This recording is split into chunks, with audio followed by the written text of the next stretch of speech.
अगर आप smartphone use करते हैं तो इस लाल रंग के सब्सक्राइब बटन पर टच कीजिए और साथ ही में इस घंटी वाले निशान पर भी टच कीजिए।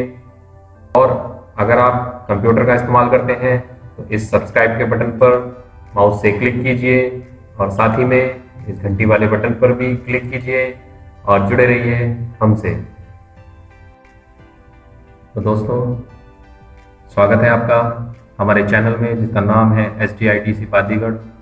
आज मैं आपके लिए लेकर आया हूँ कंप्यूटर नॉलेज से जुड़े 25 सवाल जो पहले भी परीक्षाओं में आ चुके हैं और उम्मीद करता हूँ कि आगे भी परीक्षाओं में आएंगे। तो ये ऐसे सवाल हैं जो आपको बहुत आसानी से समझ में आ जाएंगे। बहुत ही बेसिक क्वेश्चन है और लगभग हर परीक्षा में आपसे पूछे जाते हैं।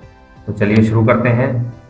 तो पहला सवाल है, एनालिटिकल इंजन की नई सुविधा के अनुसार डेटा एंट्री के लिए किस प्रौद्योगिकी का उपयोग होता था। एनालिटिकल इंजन जो है कंप्यूटर के शुरुआत में बना था, तो इसमें जो डेटा एंट्री के लिए किस प्रौद्योगिकी का प्रयोग होता था, तो आपके ऑप्शंस हैं analog signal, digital signal, punch card या ये सभी। तो इसका सही उत्तर जो है वो होगा आपका पंच कार्ड। ठीक है, अगला सवाल, तीसरी पीढ़ी के कंप्यूटर में किसका प्रयोग होता था। अब ऑप्शंस हैं integrated circuit, bipolar junction, vacuum tube या VLSI टेक्नोलॉजी। इनमें से किसका प्रयोग तीसरी पीढ़ी के कंप्यूटर में होता था। तो तीसरी पीढ़ी के कंप्यूटर में जो प्रयोग होता था वो होता था आपका इंटीग्रेटेड सर्किट का। अगला सवाल, कंप्यूटर के जनक के रूप में किसे जाना जाता है। बहुत आसान सा क्वेश्चन है और बहुत ही कॉमन क्वेश्चन है, लेकिन अक्सर कॉम्पिटिटिव एग्जाम में पूछा जाता है। जहाँ भी कंप्यूटर के क्वेश्चन पूछे जाते हैं वहाँ ये क्वेश्चन जरूर पूछा जाता है। तो इसका पहला ऑप्शन है J Presper Eckert, Charles Babbage, lady Ada Byron, Herman Hollerith. तो इसका आंसर जैसे आप सबको पता है चार्ल्स बेबेज। अगला सवाल, दशमलव संख्या 29 को बाइनरी संख्या में बदलिए। अब दशमलव संख्या 29 को बाइनरी संख्या में बदलने के लिए आपको ऑप्शन दिए गए हैं। ये आपको बताना है कि इनमें से कौन सा ऑप्शन सही होगा।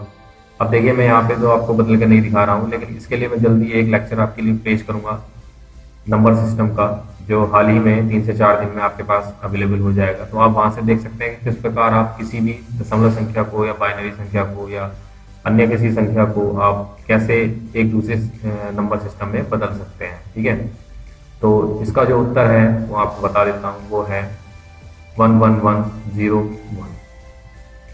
अगला सवाल, हेक्साडेसिमल में बी का अर्थ क्या है। तो हेक्साडेसिमल जो संख्या नंबर सिस्टम है उसमें बी का अर्थ है 10, 11, 12 या 13। तो आंसर है आपका सही उत्तर 11।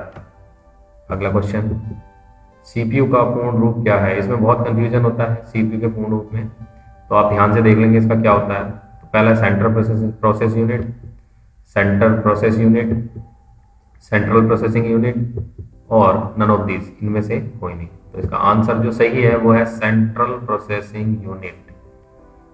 ठीक है, अगला सवाल, ऑपरेटिंग सिस्टम का प्रबंधन कौन करता है।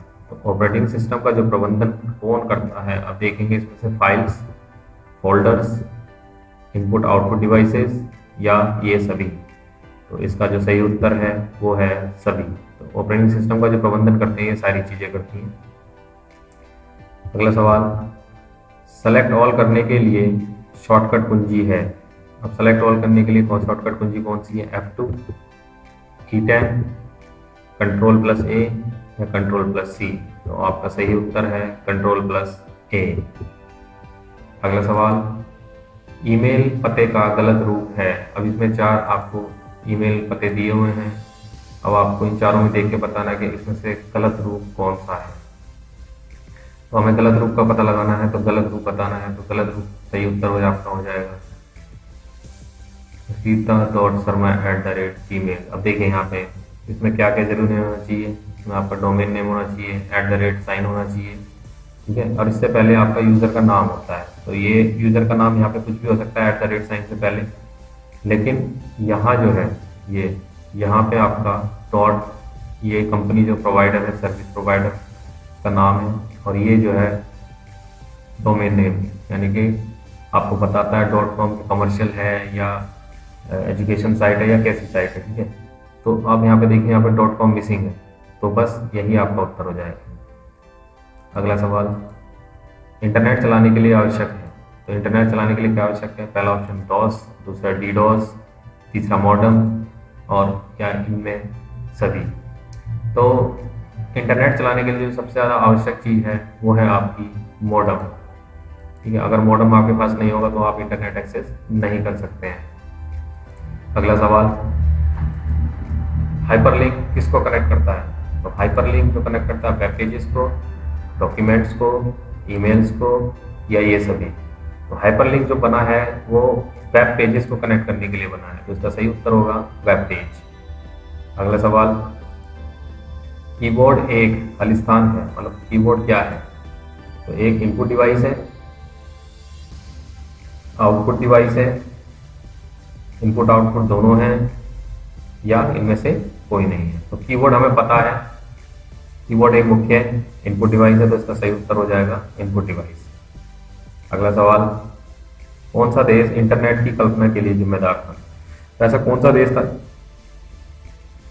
जिसमें सबसे पहले इंटरनेट की कल्पना की गई थी? तो United states of America, Mexico, Australia या जर्मनी। तो इसका सही उत्तर है यूनाइटेड स्टेट्स अमेरिका। अगला सवाल, मल्टीमीडिया का एक संयोजन है। तो मल्टीमीडिया खालिस्तान का एक संयोजन है। मल्टीमीडिया बताना है कि क्या है? ऑडियो और वीडियो का, वीडियो और टेक्स्ट का, इमेजेस एंड एनिमेशन का, या सभी का। अब मल्टीमीडिया का मतलब क्या हो गया? जिसमें सभी प्रकार की मीडिया आ जाती है। तो सभी प्रकार की मीडिया आएगी तो उत्तर होगा सभी विकल्प।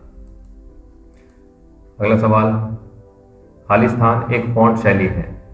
तो बताना है आपको कौन सा? सुपरस्क्रिप्ट, बोल्ड, सबस्क्रिप्ट, या सभी विकल्प। अब ये सारी जो है आपकी क्या है?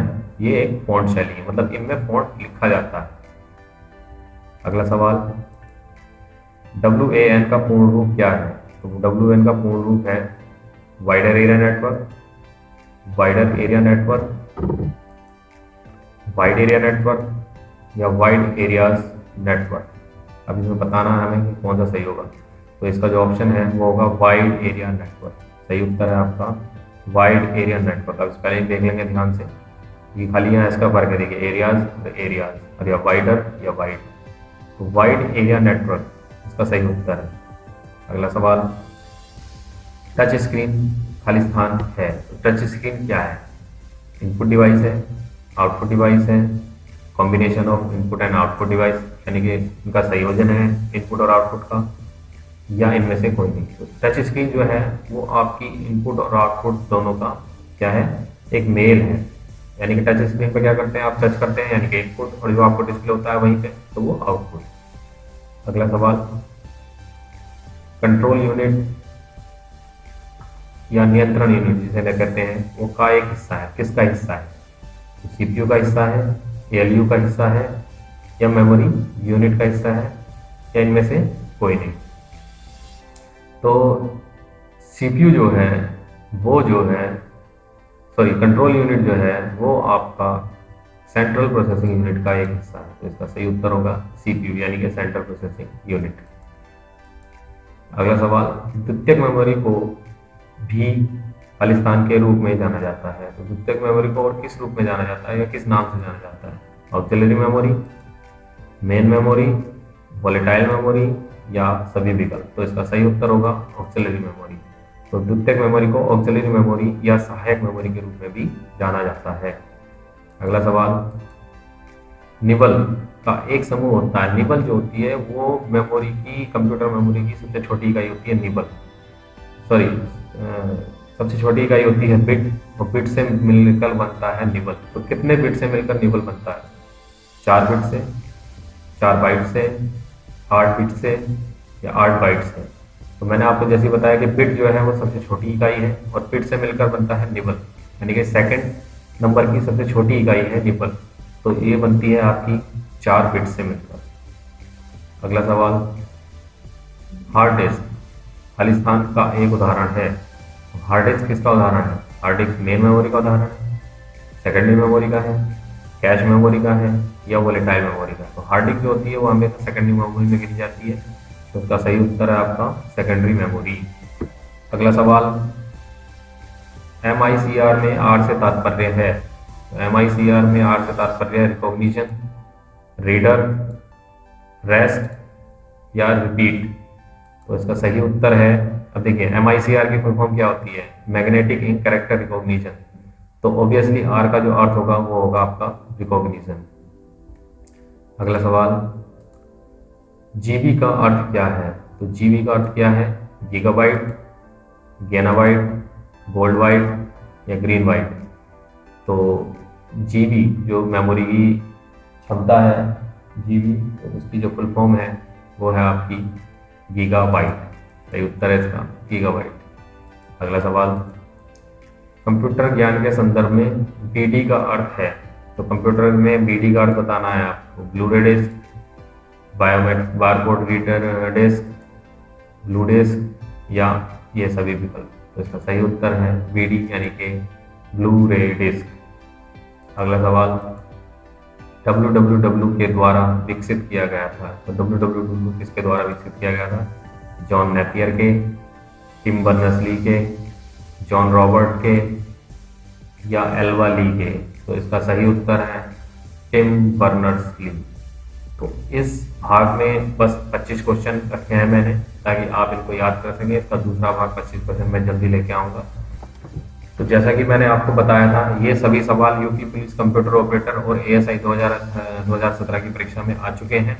तो मैंने बताया था आपको ये सवाल क्वेश्चन मैंने वही रखे हैं जो काफ़ी इंपॉर्टेंट हैं और परीक्षाओं में आ चुके हैं, और हो सकता है आने वाली परीक्षाओं में भी इन सवालों को शामिल किया जाए। तो आपके लिए जानकारी अगर अच्छी लगी हो, आपके लिए यूजफुल हो, तो वीडियो को लाइक जरूर कीजिएगा और हमारे चैनल को सब्सक्राइब जरूर करें। देखने के लिए बहुत बहुत धन्यवाद। जय हिंद, जय भारत।